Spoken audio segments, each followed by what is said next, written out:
Welcome everybody to our meditation class.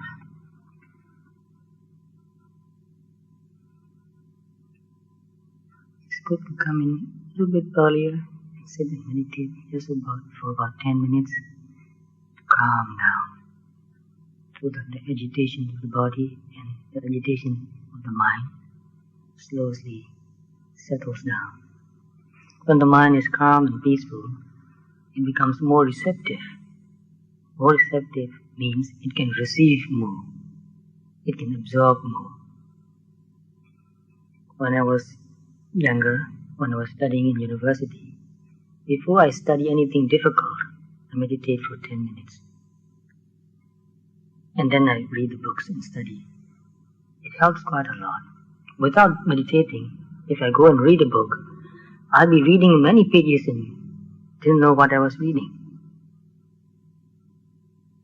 So every time I study something, especially something very difficult, I try to meditate for 5 minutes, 10 minutes. And also, when I was to go to answer my exams, I didn't carry any notes or any books. I just took pen, pencil, identity card, ruler, that's all. I won't study anymore. Some people, they want to read and study until the last minute. I didn't do that. I just keep my mind very relaxed and calm. Just walk to the exam hall. And when the bell rang, I went into the room and sat in my place. And then the teacher or whoever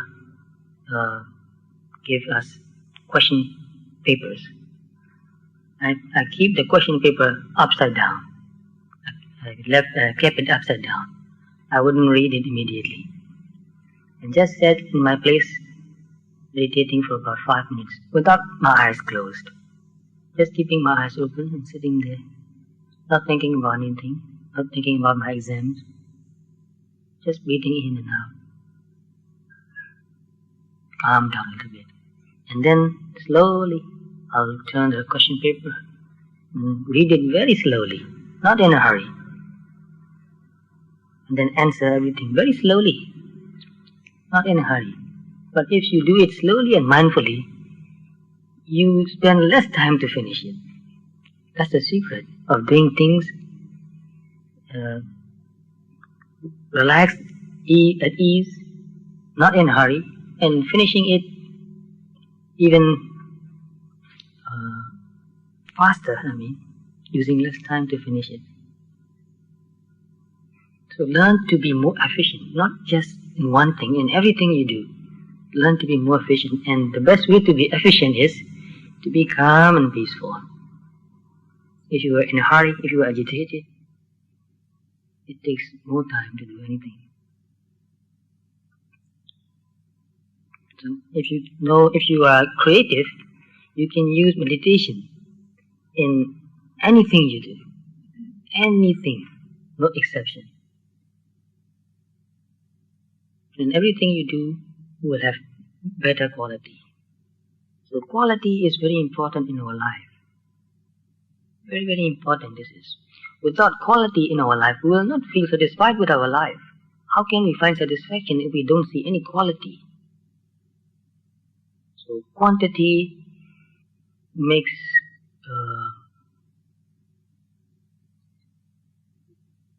when you are after quantity only, you don't have respect for what you do, what you use even. So whenever I want to use something, I want to use a good quality, anything good quality, and I will use it respectfully, lovingly, with care. And then it will last a long time. So quality in our relationship too, not casual relationship only, really getting to know each other, really respecting, caring, valuing each other. So everything you do, just pay more attention. How can I make it better? Better means your attitude. How can I do this with a better attitude, with a higher quality of mind? In that way, you will find great satisfaction in whatever you do. So quality of mind is very important. If you have higher quality of mind, then whatever you do will have higher quality. Without higher quality of mind, you cannot do anything with higher quality. It will degrade slowly. So let's talk about Vipassana now. Last week, we finished at the second insight, which is seeing mental and physical phenomenon conditioning each other. One becomes the cause of another. Mental phenomenon become a cause for physical phenomenon, and physical phenomenon causing mental phenomenon. So once the meditator develops deeper and deeper insight into this mental and physical phenomenon causing each other, when he has enough strength in his insight, enough clarity in his insight, automatically the mind moves forward. And the meditator begins to see things arising. In the beginning, he or she can see only the natural quality, cannot see something arising right now. Whenever he pays attention, he can see or she can see something which is happening there, but he cannot see when it begins to happen. Only very vaguely sometimes, after something happens, this person becomes aware of, something is happening now, but he cannot see the very beginning. So when the insight develops stronger, the person begins to see something appearing, and then another thing appearing, and then another thing appearing. And after a while, the person begins to see something appearing, staying for a while, and disappearing. So everything becomes slow movement. Thoughts become slow movement, sensations also become slow movement. So you have seen slow movement in the movies. Things move very slowly. So one frame after another, slowly going. So the person can see arising, staying for a while, passing away. Sometimes changing slightly and then passing away. So this change is also one aspect of impermanence. And not only that, the person begins to see that things are arising and they last for only a very short moment and then they pass away. How can we find any satisfaction in this? So seeing that things are not satisfactory.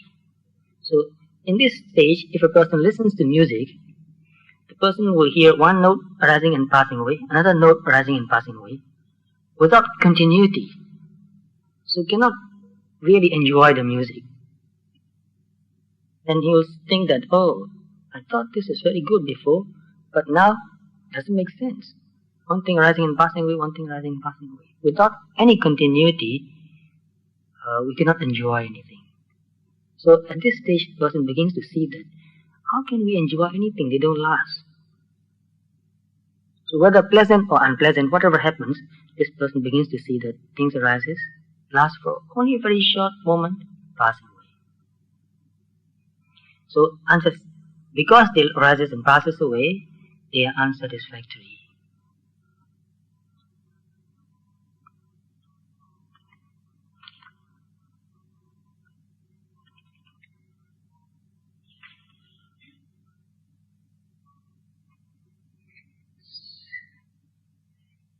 So here the Pali, I will give you Pali also. It is from Pati Sambhidharmagga, the text. Pati Sambhidharmagga. Atita Nagata Pichupananan Dhamanam Singhi Piktva Bhavathani Panya Samasani Jnanam. So past, present and future. Dhamana means mental and physical phenomena. So Atita means past, Anagata means future, Pichupanana means in the present. So you can see it's not in accordance, in sequence. Past, future and present. So that shows that you don't have to watch these things in this sequence. So whatever happened in the past, or whatever will happen in the future, or whatever is happening now, this person take the whole Sankipetwa means taking as a whole, in a compact form. Sankipetwa, Vavathani means seeing them as anicca, dukkha and anatta. And this panya, this wisdom is called sammasana jnanam. So contemplating mental and physical phenomenon, seeing anicca, dukkha and anatta. But where do we begin? We begin in the present. Seeing whatever is happening right now in our body, in our mind, and understanding it as pure natural phenomenon, natural qualities. So we can only see qualities here again. We cannot see concepts. We cannot directly experience concepts. We can think about concepts, but we cannot experience concepts. So experiencing the qualities like hardness, coldness, hardness, softness, heat, cold, movement, pressure, heaviness, and many other qualities too. So we can experience these qualities directly without thinking about them. And also mental. Greed has its own quality. Reaching for something, desiring for something. Without the words, you can feel it, desire for something. And anger, frustration, aversion, wanting to destroy, wanting to push away, wanting to run away, aversion. So any kind of quality in the mind or in the body, we can see it as quality, not a being. A process, not a being. Seeing it as conditioning each other, arising because of causes. And then after a while, seeing that they arises, lasts only for a short duration and then passing away. So after seeing it in the present, then we can understand that in the past also, the same thing happened. No matter how long the past was, the same thing happened. The story might be different, but if you just look at the qualities like hardness, softness, heat and cold, movement, pressure, vibration, or any other mental qualities also, happiness, unhappiness, greed, aversion, pride, envy, jealousy, even wisdom, even metta, any quality you see, you'll find that they arises and passes away. They arises because they have enough, sufficient cause to arise, not the being. And also, this person begins to think also. In this state of insight, there's a lot of thinking also arising. Because this person now beginning to see as a whole all the three characteristics, anicca, dukkha and anatta, and all the three time, past, future and present, trying to see the whole picture and simplifying also, making it very simple. No matter what happened before, it's all mental and physical process, phenomena. And no matter what happened, good or bad, everything arises and passes away. And they arises and passes away because they have sufficient cause to arise. And because they have the nature to pass away. So to arise we need cause. But to pass away, no cause.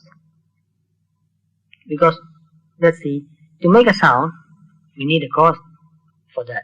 Somebody must hit the bell to make a sound. And so, somebody hit the bell, there's a sound, the bell ringing. And you can hear the ringing voice, the ringing sound getting softer and softer and softer. Passes away. So to pass away, we don't need any cause. It's the nature dissipating.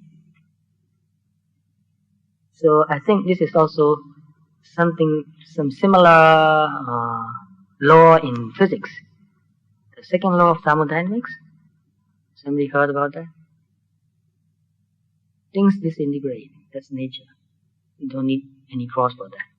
So anyway, this person begins to see everything happening in the whole samsara in a compact form, in a glance. No matter what, mental and physical phenomena arises because of sufficient cause and passes away. The story might be different. The story is piñati. Process is pramata, what is real. So when we put the process and interpret that, it becomes a story. So in this meditation, we don't interpret anything, we don't put things together. We see each moment separately. Each moment very separately. Each phenomenon separately. So when you can see each phenomenon separately, then you can really see the nature of it. If you put things together, you have an idea.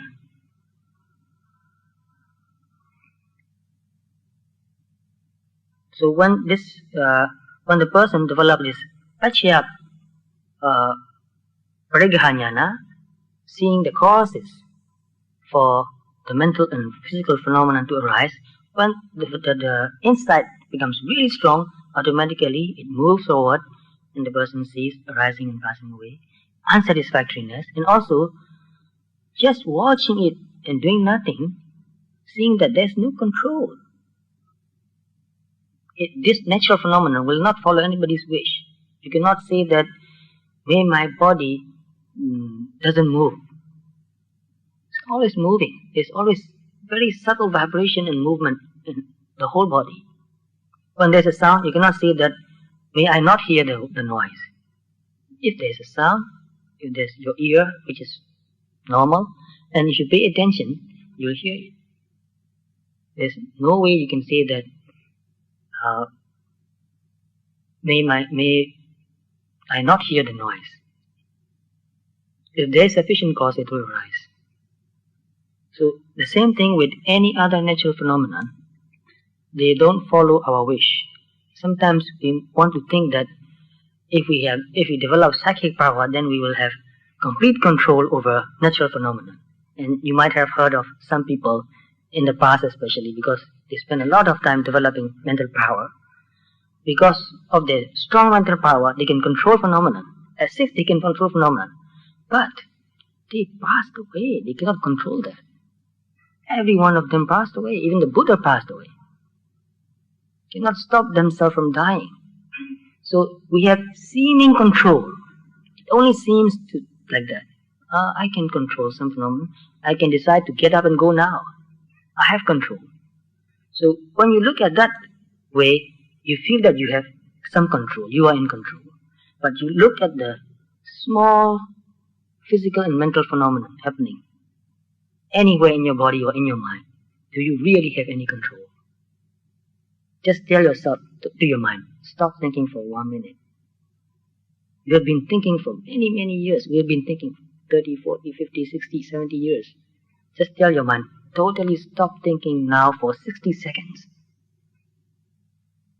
You will not be able to do that. But if you practice for a long time, then you are able to do that. You will be able to do that. Not because you wish it, because of the conditioning. The practice is also a conditioning. So just because we practice for a long time and we are able to keep our mind still for a few minutes or a few hours, doesn't mean that we are in control. It's the conditioning. The practice itself is conditioning. So if you condition enough, if you give it enough condition, it will happen. So this is one condition. In Patana also you might have heard of that word. Asevana Vichayo. Repeated conditioning. So by repeated conditioning, you can make something happen. So in this case, in this insight, this person really begins to see and accept that, oh, really, it is a nature.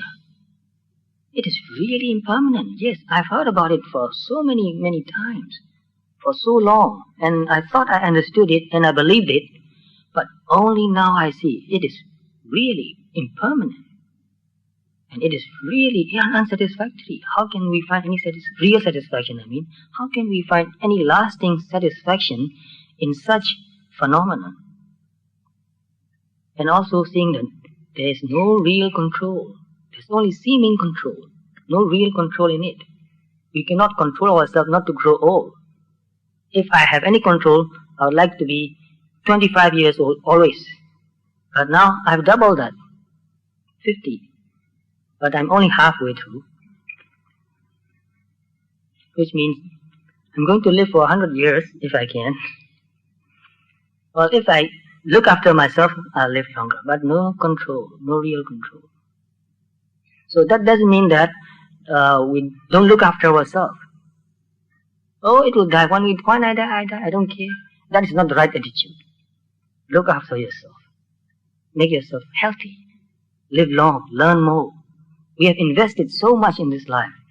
Get the most out of it.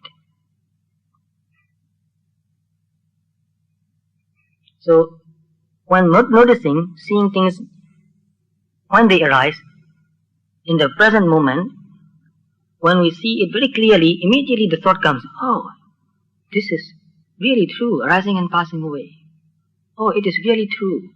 Unsatisfactoriness, this is unsatisfactory. And then noticing it again and see that, yes, no real control. Things arises and passes away, no real control. You cannot say, arise now and don't pass away. You cannot say, don't arise. They arise and pass away, no real control. So, in between direct noticing, contemplation or thoughts of Dharma arises many, many times. So it is very important not to encourage thinking too much. It will happen even in the next insights. Whenever you have some new insight, you begin to think. Because it is something new, you get excited. You feel that you have achieved something. So although thoughts of Dharma arises, wash those thoughts also. Thinking of Dharma, thinking of Anicca, thinking of Dukkha, thinking of Anatta. And in some cases, a very short moment of contemplating encourage you to practice more. But don't encourage thinking. Encourage real seeing right in the moment. So here is another thing very, very important. Eka sankharassapi anicca Dittaya Sabe Sankhara Anicchati Avasesesu Nayato Manasikaro Hoti. If you see one anicca, one phenomenon and see it as anicca, so Eka Sankhara Sabi. Sankhara means any conditioned phenomenon. Even here, P here means even. Even one phenomenon, conditioned phenomenon, if you see it arising and passing away really clearly, it convinces you that everything is the same. So it's like you want to take down a big wall, but you cannot reach, it's too big, so you cannot reach the edges. So you take out one brick in the middle. If you are able to take out one brick, then the next brick is easy. That's why don't try to understand everything at once. Try to understand one thing first. Any kind of natural phenomenon in your body, like breathing sensation or any movement, any kind of other sensation in your body, try to keep your mind on one thing as long as possible.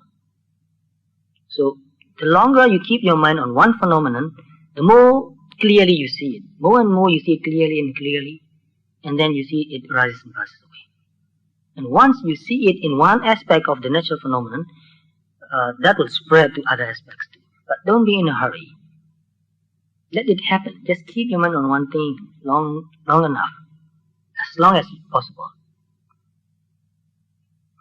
So when you see one anicca, then you can be convinced that sabbe sankhara anicca. All conditioned phenomena are impermanent.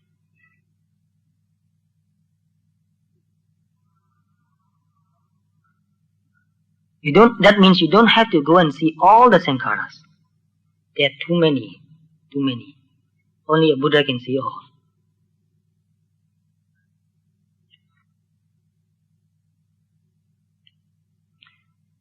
For those who are very intellectual, they can see more variety, more widely about many things rising and passing away, many aspects of anicca, dukkha, anatta.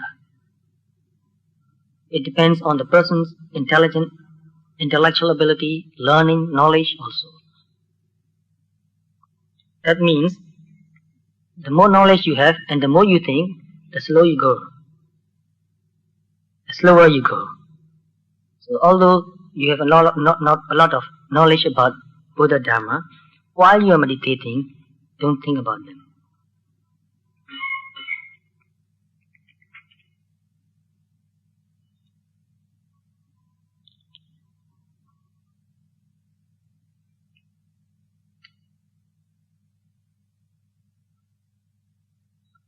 Yeah, very detailed explanations given because some people misunderstood that you can think about Nesa, Dukkha Anatta.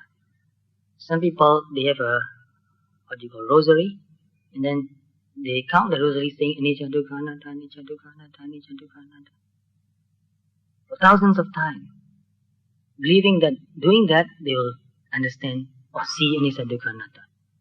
But there is no way you can do that. You cannot think about Anicca Dukkha Anatta. You can only see it. But when you see it, then you begin to think about it again. Don't think about it. And some people think that to understand Anicca Dukkha Anatta completely, you need to understand all the things happen in the past. So there's a school in Burma, a meditation center in Burma, which encouraged that. In that center, they encourage meditators to develop very high jhana, the fourth jhana, and then train the mind to go back, recall past lives. So, they recall one life and see the end of it, the last moment, the last consciousness, and see the first consciousness of another new life. And then recall that life, and then see the last consciousness again, and then the first consciousness of another life. Try to do that. Very few people succeed in doing that, and it is not necessary. To do that, you need to spend about 20 hours a day meditating, and for many months. You cannot develop such strong samadhi just practicing meditation for a few hours a day. Total concentration, no distraction at all, and you can direct your mind to one thing and guide it to wherever you want to go. So, especially for monks who has got nothing to do, nothing else to do, who is also healthy, very strong, with good digestion, with good health, can sit a long time and concentrate for months, it is feasible. So for lay people, not easy to do that, not necessary also to do that.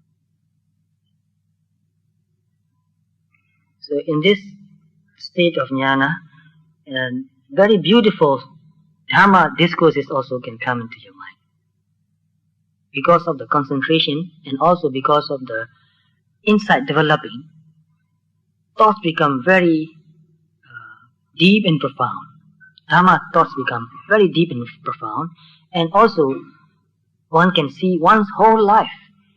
As much as you can see the whole life and see all the meaning, what happened, why it happened, and how temporary everything is. You can see that how we got so unhappy about such thing that will not last for a long time. So look at yourself. We get very excited about many things. We get happy, we get angry. Both of them are excitement. But with this detachment, seeing it as just phenomenon, not personal, not a person, not a being, not belonging to you, not me, not mine, not I, when you can see things from that sort of detached point of view, you can see that no need to get excited. And that gives you a lot of relief, tremendous relief. Even some kind of a mental sickness also, some people, all of us are more or less a little bit mentally sick. Believe it. Totally healthy body, non-existent. The doctors will know that, can know that. You give me 10 different kind of tests, and you'll find 10 different kinds of sickness in my body. So there's no such thing as totally healthy body, and also there's no such thing as totally healthy mind. But that doesn't mean that you're crazy. We are just normal, normally unhealthy. So when you get this kind of detached insight, your mind becomes very healthy. So to be really healthy means to have a really clear understanding. There's no other way to become really healthy. Mentally, there's no other way. That's why some people with some sort of mental depression or anything like that, when they meditate and come to this stage, that depression disappears, just disappears.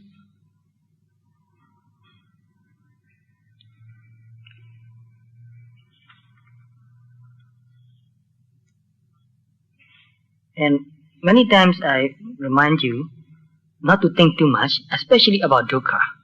So when you see anicca, you think about it. It's okay in a way. You see more and more anicca. It becomes more and more clear. You feel very convinced. But when you see dukkha, you can see that there's no satisfaction. Nothing is satisfactory. In a glimpse, you understand it very clearly. But if you start thinking about it, you lose that detachment, you get involved, and that dukkha thinking makes you depressed again. With the help of some samadhi, you can become very involved in it. So samadhi can be used in a good way or in a bad way. It's very important not to think about dukkha, especially.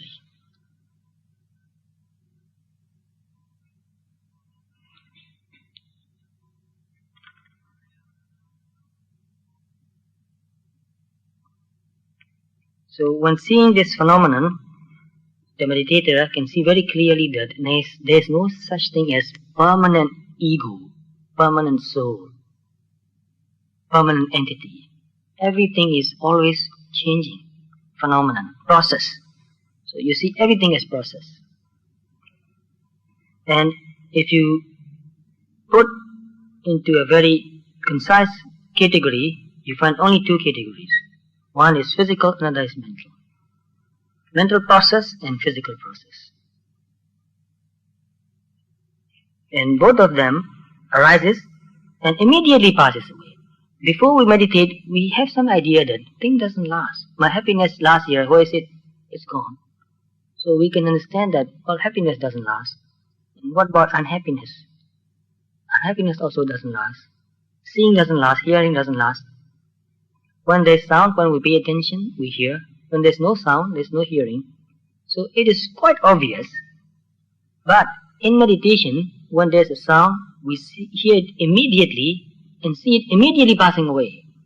And we also see the hearing, which is mental process. Sound is physical process. Hearing is mental process. And we see this hearing consciousness arising right now and passing away immediately. And seeing both together arising and passing away really convinces us it is really anicca. It is really unsatisfactory, dukkha, no control, and it is really anatta, just a process. And we can see it arising now and passing away now. And there's no core, no hard core inside. So anatta has many meanings. Asarakathina. Sara means something lasting in the middle. Like if you take a tree, a big tree, and cut it, and in the middle you get this hard essence of the tree. That is also called sara. Hardcore, the essence, something that lasts. So asaraka means no essence, nothing lasts. So that which is anicca, that is dukkha also, and that which is anicca and dukkha, it is also anatta.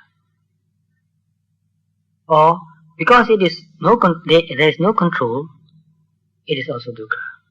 So you see, dukkha is in the middle.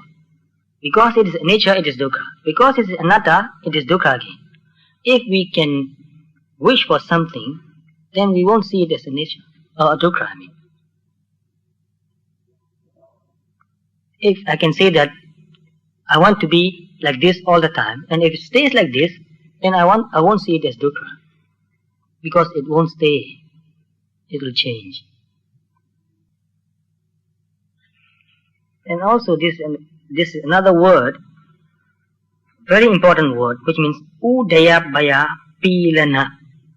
Pilana means oppressing, hurting. Udaya means arising. Vaya means passing away. This arising and passing away is really like a torture. So when you think about it, it's very difficult to see it, to really understand it. But in your meditation, you can see that things are arising and passing away, and arising and passing away, and arising and passing away. It's a torture. So it is like pilana, torturing. not giving you any peace at all. So you will see this Udavaya Pilana also in the higher meditation insights. Especially when you get to the highest, you can see even this moment, this mindfulness, it becomes so sharp and clear. You can see phenomenon very quickly rising and passing away, but very accurately. And you can see that, and you feel that even knowing this nature becomes dukkha again. I don't want to know this anymore. I don't want to see this anymore. This rising and passing away is so oppressive. It is a torture. So before we know that, when we hear something, we think, oh, it's so nice. We like it. But when you get to this deep inside, you can see that to have to hear is dukkha. Because at one point, you don't want to hear anything anymore. You don't want to see, you don't want to hear, you don't want to feel anything anymore, you don't want to think anything anymore, and you don't want to even know anything anymore. I don't want to know anything anymore, enough of this knowing. But you cannot stop there. You are still knowing one thing after another. Phenomena are rising and passing away. You cannot run away from this phenomenon. There is no escape. So you see that this phenomenon arising and passing away is itself a torture. But don't think about it. When you see it, then you will understand it. This is just giving you a hint. And sometimes you will see this consciousness also. We want to be happy. We want to make ourselves happy. And when you see that thought coming in, you can watch it and immediately it disappears. And you can see that even this thought arises and passes away. How can this thought make anybody happy? There's nobody there. How can this thought make anybody anything happy? It itself is impermanent. And a lot of thoughts coming in. So when you see consciousness is arising and passing away, you can see that they arises and they passes away, or it arises and it passes away without changing its nature, without changing its natural characteristic. There's another word for it, I think sometimes I forget a unique characteristic, which means if any kind of desire or greed arises, it cannot change to another nature. Before it can change to another nature, it cannot change actually. It passes away as desire. Desire arises as desire and passes away as desire only. So that means, I read in some books about mental states and consciousness and wisdom. In some books they say that you can change your anger into love. That is impossible. You cannot change your anger into love, into metta. You cannot change dvada into metta. Dvada will not become metta. Dvada arises and passes away as dosa, as anger. Loving kindness arises as loving kindness and passes away as loving kindness. It cannot change its nature. So its unique characteristic or natural characteristics, it doesn't change. Only it arises and passes away. That's why it is impermanent. So there's a lot of confusion even among meditators about this point. Some people think that you can change one thing into another. What in the definition of anicca, they say that paramatha doesn't change. There's one Pali sentence which says that paramatha doesn't change. Reality doesn't change. So some people confuse about this meaning. Reality, paramatha doesn't change, means it is permanent. No. It doesn't change its nature, but it arises and passes away. So, arising and passing away, impermanence and not changing nature does not contradict. This is a very important point, especially for those who are potential teachers, to understand this point very clearly. So, yes? The complexity of chemical reaction. So here I got the complexity. Yes, discussion. They combine together. They will have. Yes. Oxygen. Yeah. different will be the same. So we can analyze it as the way indeed hydrogen can pass the way. Yes. Yes, that's a good question. Thank you for asking it. What do we mean by hydrogen? By hydrogen we mean we have a theoretical structure model of an atom with one neutron, one proton and one electron. But when we look at this hydrogen atom only, we can see that even this one atom is always changing. Nothing can stay stable. It is always changing. Because it is always changing so fast, it seems to be the same. So if you look deeper into the structure of this hydrogen atom, you'll find that even this electron is always gaining photon and giving away photon. Always taking and giving away. Receiving photon and giving away photon. So that the energy level of the electron is always changing. So we cannot think of electron as a thing. I've studied physics for many years. I'm very interested in physics. So many physicists said the same thing, but I remember one physicist in whom I'm more interested, Richard Feynman. Maybe you've heard of him. Richard Feynman, he was a Nobel Prize winner also. He passed away very recently, only about a couple of years ago. And he was a member of the NASA organization also. And he found out the ring, the sealing ring, which was the cause of one of the explosion. And he said, electron is not a thing. Electron is a theoretical model. It's only energy. And energy is always changing. And look deeper into the atom nucleus also, you'll find that the nucleus itself, this neutron and proton, they are giving and taking energy all the time. Nothing can stay the same. But if we take at the whole picture, it seems like it stays the same. But if you look into the energy, you'll find that the energy is always changing. So we cannot think of anything as a thing. There's no such thing as a thing. The whole universe is a process, not a thing. When we look at something as a thing, then it seems like that they are not changing. But if you look at electron, neutron, and proton as a process, then you can see they are always changing. Look deeper into that. So when they combine also, they change. They change their nature even, their natural unique characteristic. The natural unique characteristic of hydrogen and the natural unique characteristic of oxygen, they are not the same. And when you combine the two, you get a new quality. And even that doesn't stay always the same. And in Vipassana, we are talking about the quality only. We don't talk about thing because there's no such thing as thing. We can never talk about things behind the quality. We can only think about things behind the quality.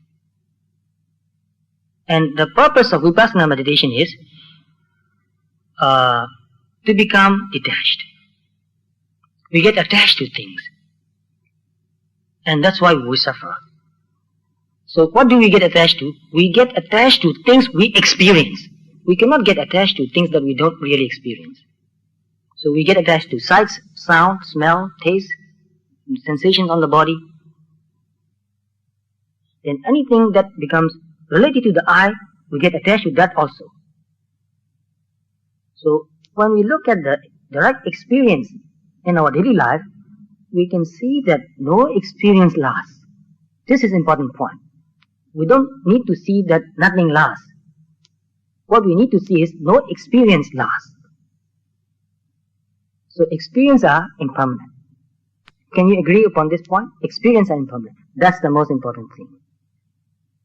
Experience are impermanent. And what can you say more about other than experience? Definitely, for sure. There's nothing we can really feel sure about anything else. We can think about it. We can see that in physics, the theory always changing, modifying and changing. Even the physicists are not really sure about, even about electron. I've been trained as an electrical engineer, and I was thinking, what is electricity? And they say, it's the electrons moving. Then I said, what is electron? And I've been looking deeper and deeper into what is electron, and still couldn't find the real answer until now. So this is very interesting. I'm still interested in that. But in Vipassana, we are looking at the direct experience, because that is where we get attached to. And what do we mean by I? These experiences put together. We call this I. With no experience, there's no I. So, I think I've tried my best to answer your question. So, in the same way, when there's a wholesome mental state arises, the meditator can see it as wholesome mental state, and it passes away as it arises, without changing its nature. It passes away without changing its nature. So this point is very important. Without changing its nature means unwholesome mental states does not become wholesome. Wholesome mental states does not become unwholesome, but they arise and passes away. And in this stage of insight, this meditator can see it very clearly, and it is very deep and profound.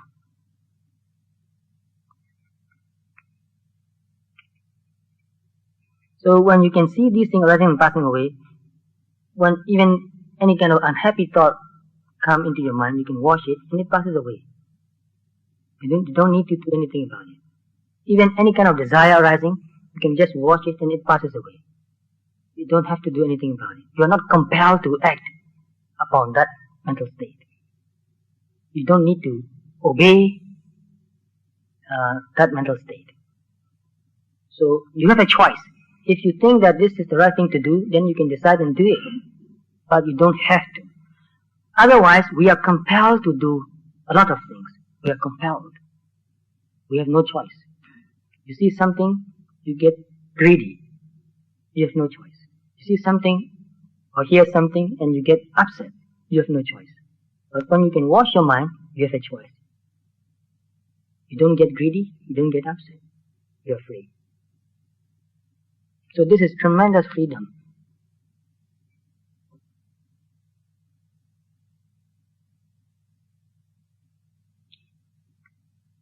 So in this state, there are many things important to keep in mind. One is that don't think too much. Look more closely to the passing away of the phenomenon. Because you have seen the arising and staying and passing away. And at this point, pay more attention to disappearing. It has disappeared and there's a blank there. Another thing arises, it disappears and there's a blank there. A gap there. So if you pay more attention to the passing away of phenomenon, you develop sharper awareness. Your observation becomes sharper. So to make it sharper is very important. If you think too much, it becomes dull. And also to choose suitable situation, choose suitable condition to make your meditation insight become stronger. So dwelling place also very important. Food very important. Eat the right kind of food and the right amount. And sleeping also, if you sleep too much, you lose your sharpness. You need a certain amount of sleep also, at least about 4 hours sleep. Actually, that is quite enough. Meditators can stay healthy sleeping only for 4 hours a day. And not to look or see, not to listen to unsuitable sensations. So that means if you really want to meditate, don't watch television. Don't read magazines or any other things that disturbs your mind. Don't listen too much to news or whatever, and even talking. We cannot live without talking, but especially in a serious meditation situation, talk as little as possible, and only about Dharma. That will help you develop sharper insight. And also associating with people who are mindful, who are really honestly trying to be mindful. If you associate with somebody who doesn't want to really practice, just want to talk about it, you lose your sharpness. You lose your intensity of mindfulness. And also suitable temperature. If you are living in a very hot place, it's very difficult to develop deeper samadhi and mindfulness. And also very cold, not suitable. So the temperature also should be within a comfortable range. And idiapata, so avasa, gochara. Gochara means seeing and hearing and all that. Or even going here and there. Don't go to a place which will disturb your meditation. So you have to consider, is it a proper place for me to go? Is it a proper place for me to go? Proper time for me to go?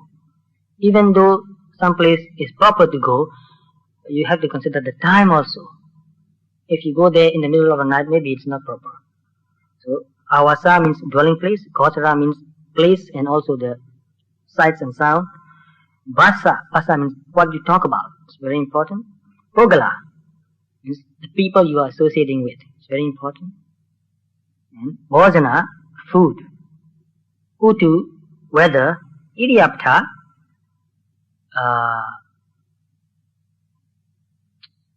posture, which means sitting, standing, walking, lying down. You have to adjust all those things. If you stay lying down too long, you lose your sharpness. So try to adjust all those things. Keep alert, keep awake, and also have a balance.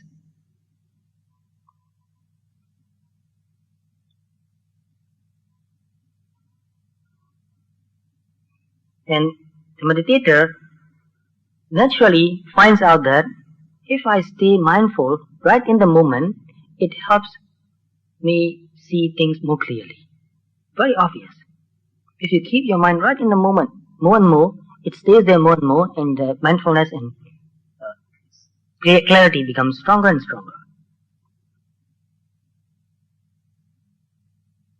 And sometimes when the person becomes a little bit lax, lazy, it happens sometimes, then you have to motivate yourself.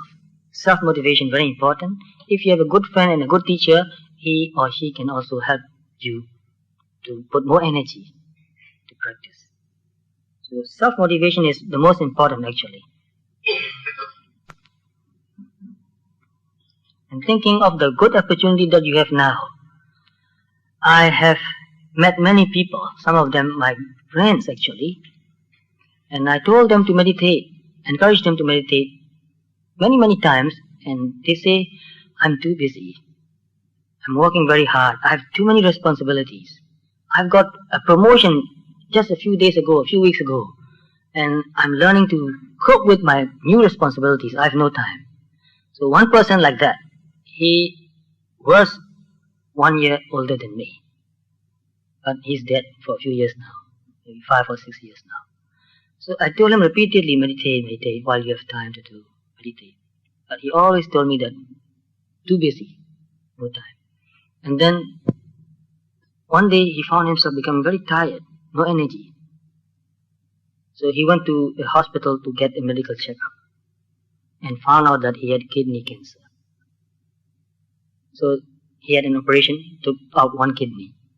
And he took a long vacation, what do you call that, I don't know,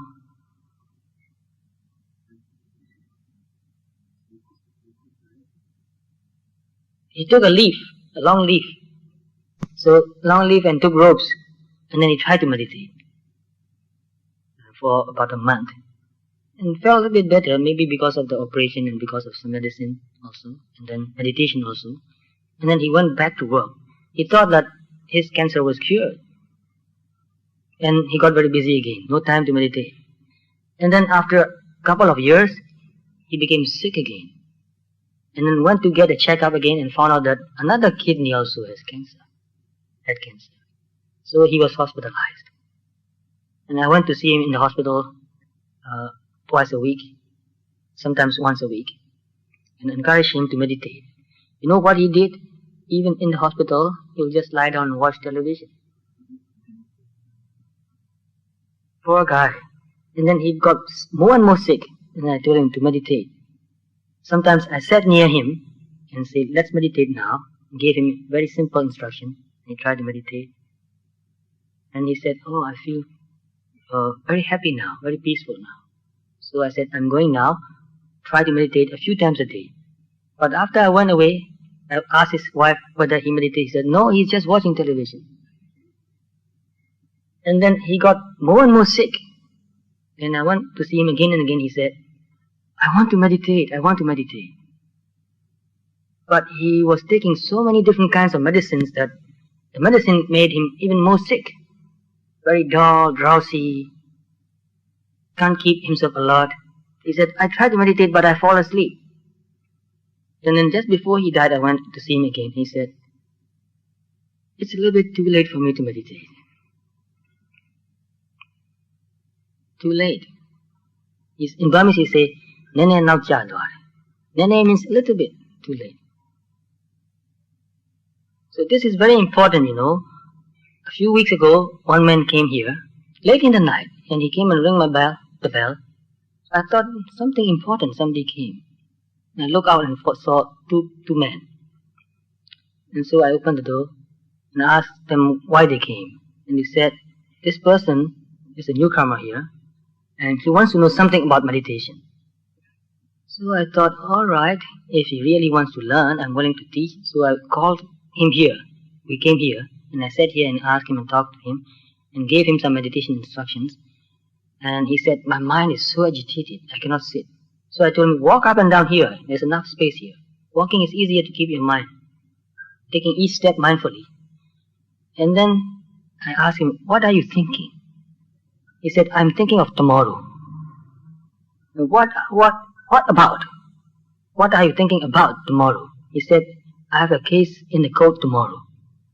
I have to go there. And he was very agitated. And he came in the night to meditate. Isn't that too late? So before anything like that happen, meditate. Train your mind to be calm and peaceful, to have a very clear understanding, to have some sort of detachment. Then, even though things like that happen in your life, you'll be able to cope with. You can improve things also, in some cases. So, very important to motivate yourself. I'm healthy now. And if I want to, I can find time. It depends on you. If you are willing, you can find time. If you are willing. If you are not willing, you can give 100 excuses. I'm too busy.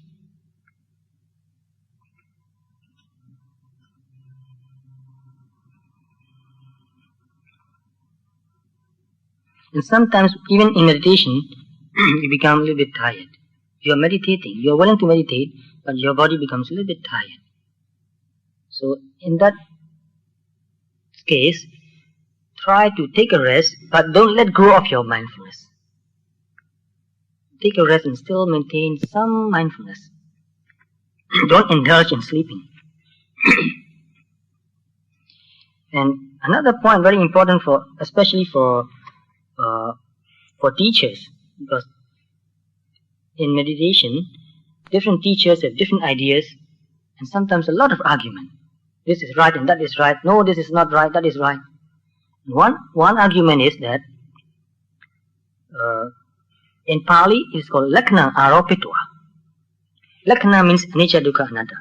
Aropitwa means to put it on top. And some people think that means you have to think about it. You see phenomenon, mental or physical, and then you think about it. This is anicca, this is dukkha, this is anatta. Some people think that is the proper way to do. But what does it mean by Lakkhana Aropitwa? It means to put something on top means you have something already there. So what do you have already there? Already you have developed Namarupa Paricheda Jnana. Seeing phenomenon, mental and physical only. And seeing that they arise because they have condition. They have cause to arise. And on top of that, later you develop deeper insight and see this mental and physical process as anicca, dukkha, and anatta, all three. So that doesn't mean that you think about it. To look more and more deeply and find that out. not to think about it. So in Burmese, those who are familiar with Burmese language, I want to give a quotation here. Yau nan do I phit mu myet mau ma ti ya de ba be liet. Tutta sainda mya phint man sa yue anissa dukkha anatta hu yusso nalong twin ya mi. Thodo yusso nalong twin ma lakhana yi timu kissa pidi hu thin mat liet shi ja yi. Thodo ga ma thin mat ape. It's very clear. Don't think that you need to think about it.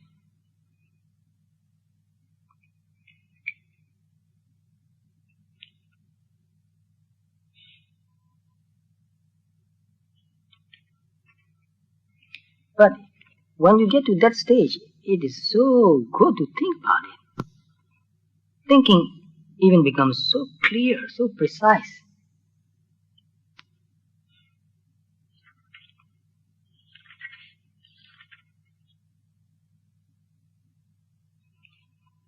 So a lot of thoughts coming in, like say in walking meditation, at this stage the meditator can feel that every movement disappears. So you see movement as segments of movement, not just one movement. So the mind, the consciousness, this mindfulness is taking notice of this movement. So every time it takes notice of one movement, it disappears. So when you move your hand like this, you can see it as many segments, many small movements disappearing. So in walking, you try to move, you watch it and it disappears. Move it again, that movement disappears. Not the shape. I want to remind you again and again, not the shape, the movement. Movement itself has no shape. So movement disappears, sensation disappears. So when you move something, there is some sensation happening there. Tightness, looseness. So sensation disappears. You move more and more, sensation disappears. Movement itself is a kind of sensation, disappears. So you see things disappearing very clearly.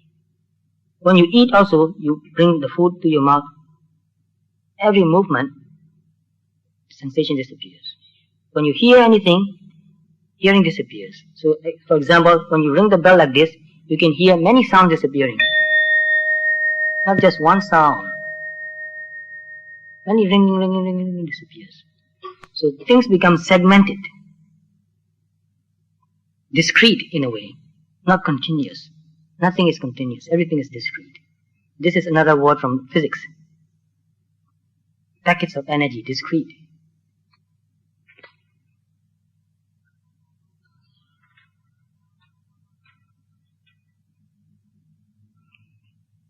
And very surprising also about ahara eating. At this stage, if you drink a glass of water, you take a glass of water, you drink it, especially if a glass of juice, you can feel it more. You drink it, and you watch what happens. It goes down into your stomach. You can feel it going down and down and down. And you can feel the sensation there. It feels good, you know that it feels good. And then after a few minutes, you can feel all over the body the effect of the glass of water or juice, even water. It goes into your blood, into every cell in your body. You can feel it changing. You can see that every moment, energy changing. And also Uttumaya, the Aharamaya method of awareness, practice.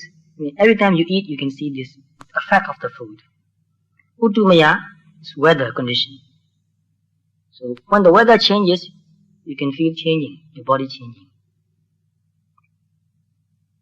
Body doesn't mean, I don't mean the shape of the body, the sensation in the body changes. And even thoughts, when you think one thought, you can see it affects the whole body, every cell in your body. React or participate with the thought. So body and mind, they participate, they work together. You can never separate body and mind. Every thought affects every cell in your body. And you can feel it.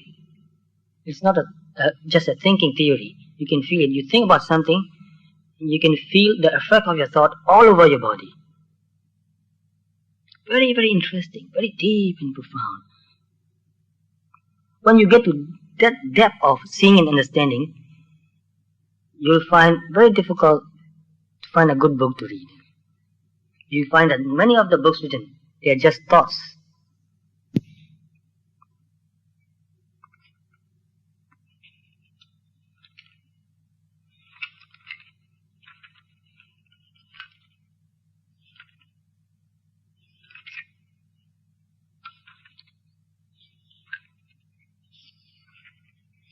If you can become that sensitive, every thought affects your whole body, you'll be very wary of thoughts. You'll not let thoughts coming. You'll be more mindful, and then there'll be less and less negative thoughts. If you become more and more mindful, you'll not indulge in thinking too much. Sometimes we indulge in thinking. I have a friend who is always angry and upset, always not satisfied with something or another, somebody or another. And I asked her many, many times, why are you making yourself angry all the time? Why are you making it? Do you know that you are making it? She said, yes, I know I'm making it. Then why are you doing that? She said, when I get angry, then I have more energy. When I don't get angry, I feel depressed. So blaming another person and feeling herself smarter, she is actually very intelligent. And that's her problem. Because she is so intelligent, she thinks she's smarter and she can see everything wrong. Her idea is that if you don't see something is wrong, then you are stupid. So she's very smart and she's always unhappy. So which is better, to be smart or to be happy? You have a choice. So don't be so smart. Don't look for something wrong all the time. Very, very important. When you can see it, then you know it's not worth getting upset about anything at all. Maybe somebody is really wrong, really evil. Yes, somebody is really evil, really wrong. But what's the point of making yourself unhappy about it? What's the point? There's no point.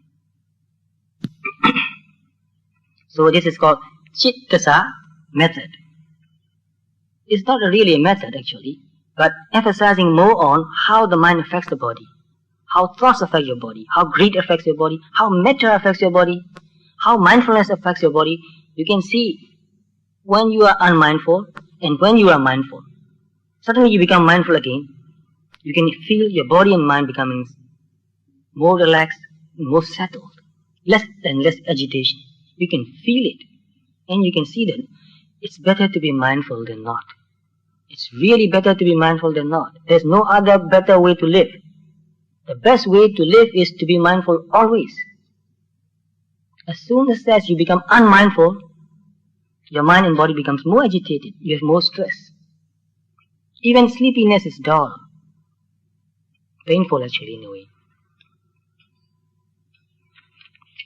So, Chittasa method. What else method?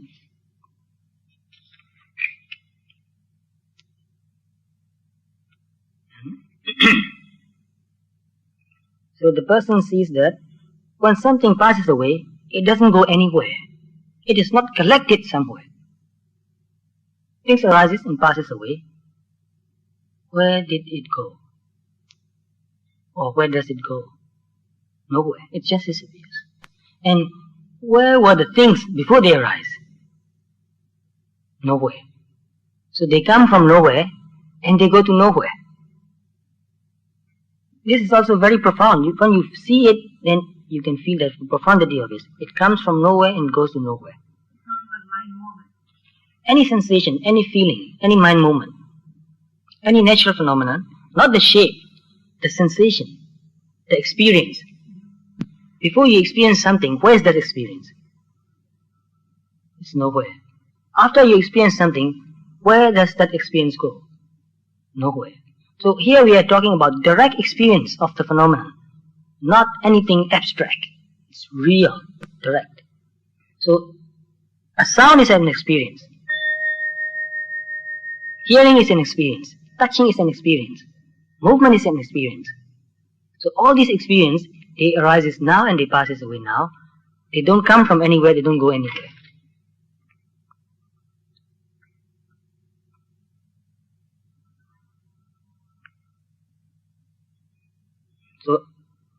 Anidanagata bega, which means when they pass away, they don't go and stay anywhere. They don't get collected anywhere. Pongjo nati anagati. Before they come, they are not in a storehouse anywhere.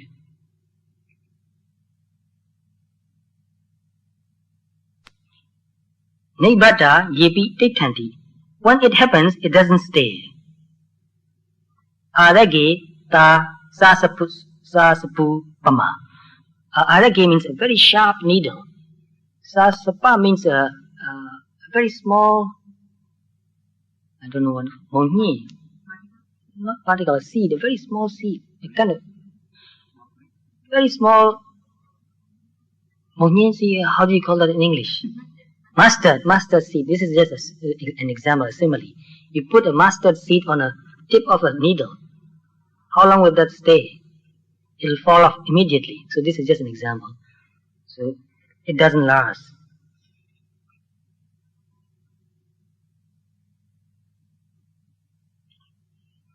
There are many gathas here, very beautiful and profound, but they mean all the same.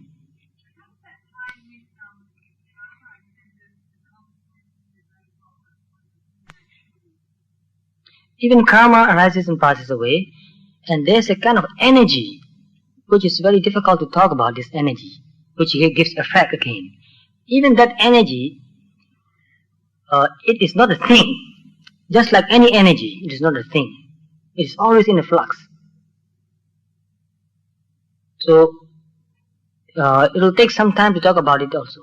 Somebody asked me the same question a few days ago. For example, let me see if I can give you an example. Now we have this computer disk. You can put a lot in the computer disk. Sound and even images you can put there. So when you put words or sound or images in the computer, actually in that disk there's no sound. You cannot put computer disk near your ear and listen to what is in there. Even in cassette tape also, there isn't any sound there. Or the best way we can say is that there is some sort of magnetic coding there. So we change sound into electricity and electricity into magnetic coding, and put magnetic coding there. And if you look into this computer disk, there's only two signals there. Are you familiar with computers? Yes. Right. So there's only two messages in the computer. Yes and no, or on and off. Only two. And combining these two, you can make anything in the computer. So in the computer disk, only on off, different combination. And what is the material the computer disk is made from? Maybe it's a kind of plastic base, and on top of that a kind of iron, very fine, magnetized iron coating. I'm not really exactly sure about that, but it must be something made from iron compound. And if you look into this iron compound again, it's atoms. And if you look deeper into atom, you'll find that electrons and all that always changing. But even though this computer disk atoms are always changing every moment, still it maintains some sort of continuity, and you can retrieve that again. So very difficult to talk about this karma. That's why Buddha said the most difficult thing to talk about is karma. And samsara also. We talk about no being, but how come these people going through the samsara process? We say that there's no people, and then there are still people going through the samsara. So I want to discuss about this as a separate discussion. It's a very, very interesting one. Topic.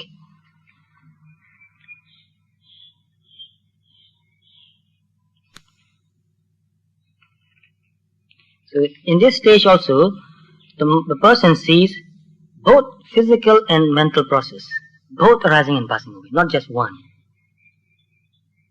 Noticing some sensation and also noticing the awareness, both passing away.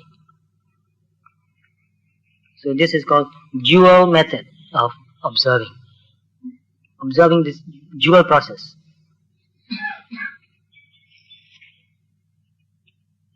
And in the beginning, the meditator feels that I am meditating. It's a very real feeling. I'm meditating. I'm sitting here and I'm meditating. I'm trying very hard. But as the insights develop deeper and deeper, this meditator begins to see that even this consciousness, which I call meditation. What is meditation? It's a consciousness, an awareness. And even this consciousness, this awareness, is momentary. Sometimes it's there, sometimes it is not there. So meditation is not something long and big. It is moment to moment or moment by moment consciousness, awareness. And seeing that this awareness even is anicca, dukkha and anatta, that's why there is no I meditating. Then only the person develops real insight of anatta. Because before he or she can see the objects arising and passing away, other thoughts arising and passing away, but not this awareness, not this meditating consciousness. Who is meditating? Consciousness. A series of consciousness. And seeing that there's only a series of mindfulness, series of meditating consciousness, not a being, not I. And that seeing completes the understanding of anatta. Otherwise, it is not complete. So to get to this point is very important. Only when a person gets to this point, then this person can really develop and peel off, so to speak, deity. So this is called deity ogatana method. Really peeling off wrong view. I am not meditating. What I call meditating is only a series of consciousness, awareness. So unless a person gets to this point, this person cannot develop to the next point. So I expected to finish 2 insights today, but I couldn't finish even 1. Just want to give you a very clear, basic understanding. Because if you don't understand the basic, there's no point talking about higher states. Once you understand this very completely, the rest is quite easy. That's why I told you I will talk about 4 insights very deeply.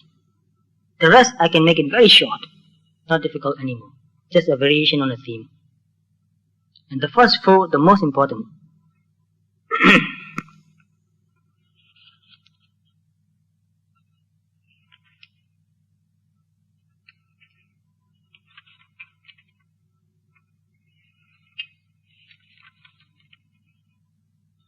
And another point is, meditators become very proud of their meditation development, insights.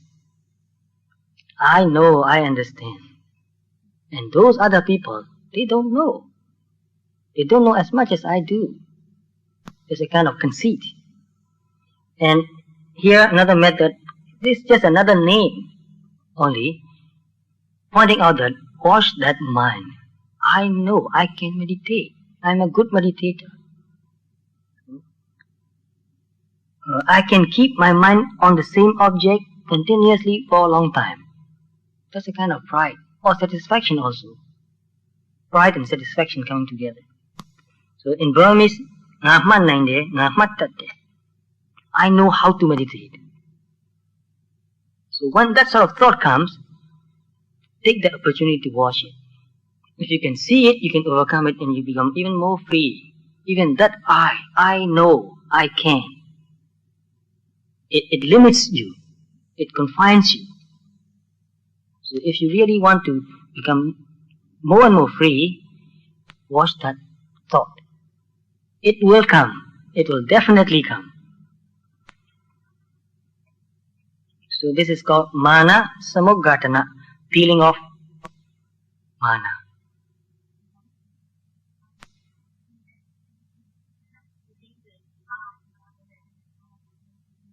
Yes, in any kind of accomplishment, we take pride in accomplishment and we think we are better. So this is I. And in some cases, this taking pride is very sticky. That's why mana can be eradicated completely only by the 4th stage of enlightenment. Only an arahant. Mana comparison. You compare yourself with another person. I'm a better meditator. I can, I know. So when you see that, you just know. To see it, yes. To see that thought arising. And if you can see the thought coming and passing away, then identification with that thought will go away slowly. Gradually it will go away. So we identify with everything happening.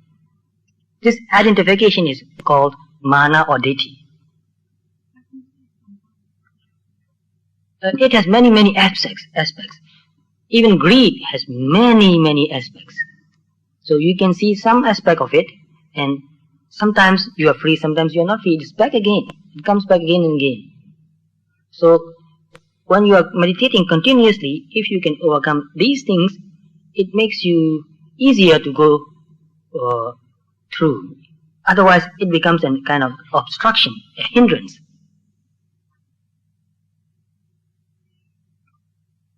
And another thing is nikandi priyadana, which means nikandi means attachment also.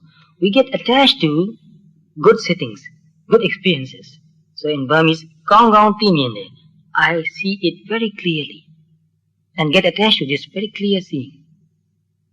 It's so nice to see clearly. And once you experience this seeing clearly, and when you lose it, you feel very frustrated. Because seeing clearly gives you a kind of tremendous satisfaction. Not seeing clearly is very frustrating. But we can get attached to this clarity. So this is lobha, a kind of lobha, attachment, greed, desire also. So shumamu kaunde, my meditation is good. Ma kaunde, noticing good. So any kind of attachment, watch that thought, getting attached to this clear seeing, good meditation experience.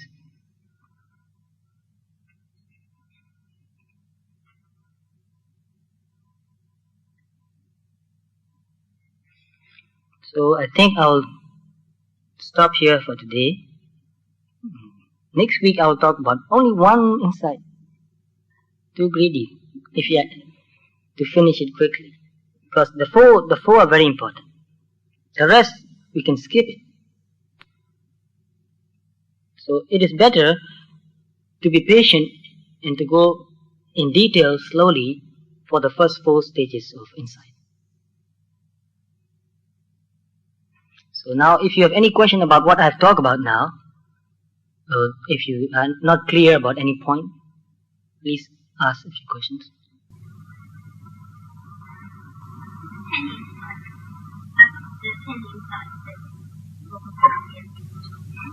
Background. Maybe I don't understand where this comes from. Where does it come from? You mean any reference? You can find that in Visuddhimagga and some other books, even in this library, English translations there. One book by Venerable Jnana Ponika. Have you read that book? You can find that in that book too. Read it, very good.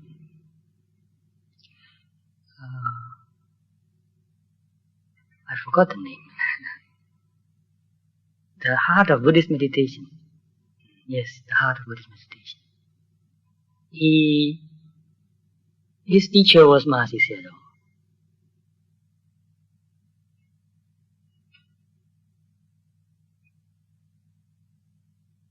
There are many fine details also. Very hard to talk about all the details in such a short period of time.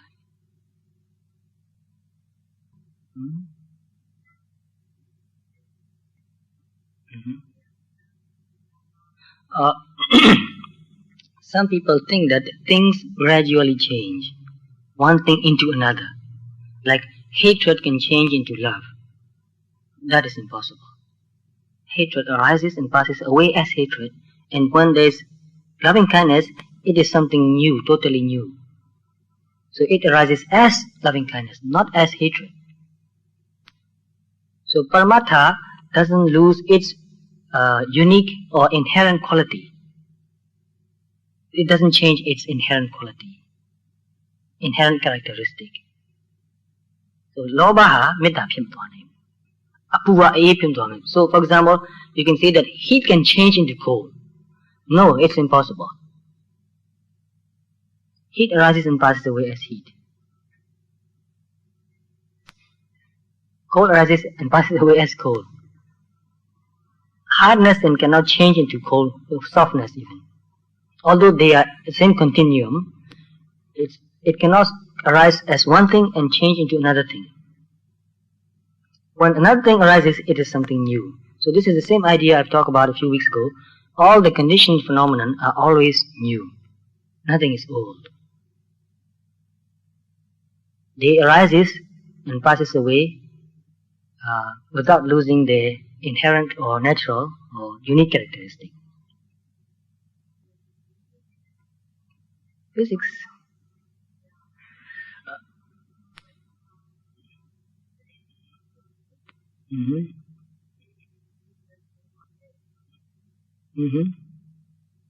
You can see the form changing, the shape and the form changing. And in meditation practice, we don't emphasize on the shape or form. We emphasize on the quality only. So think of the quality. The quality arises and passes away immediately. Because it arises and passes away in such a short duration that it has no time to change into another. How short is present? You know what the Buddha said?